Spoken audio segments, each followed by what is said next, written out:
গৌৰৱ আৰু আনন্দৰ দিন।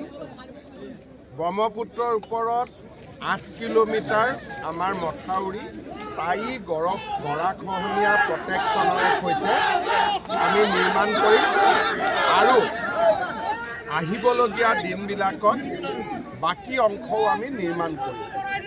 ইয়াৰ উপৰিও ঢকুৱাখানাত লখিমপুৰ মেডিকেল কলেজ হোৱাৰ পিছত লখিমপুৰত জিলা চিকিৎসালয় নাছিলে। আজি আমি ঢকুৱাখানাত 200খন বিচনাযুক্ত জিলা চিকিৎসালয় নিৰ্মাণৰ কামো আৰম্ভ কৰিছোঁ। আমাৰ ঢকুৱাখানাৰ ঐতিহ্য, অসমৰ ঐতিহ্য, ফাট বিহুৰ স্থায়ী মঞ্চ অতিথিশালা নিৰ্মাণৰ বাবেও আজি আমি এখন আঁচনি আৰম্ভ কৰিছোঁ।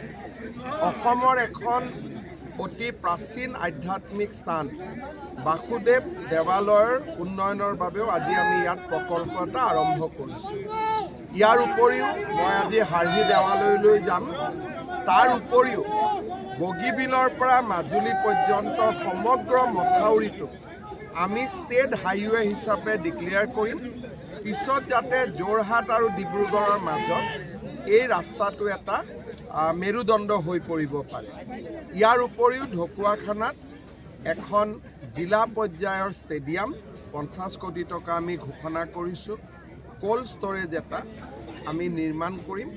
ঢকুৱাখানাৰ উন্নয়নৰ বাবে বহুখিনি কাম আজি হ'ল আৰু মই নিশ্চিত যে প্ৰধান বৰুৱা নৱদলৰ নেতৃত্বত আগলৈ কাম হৈ থাকিব।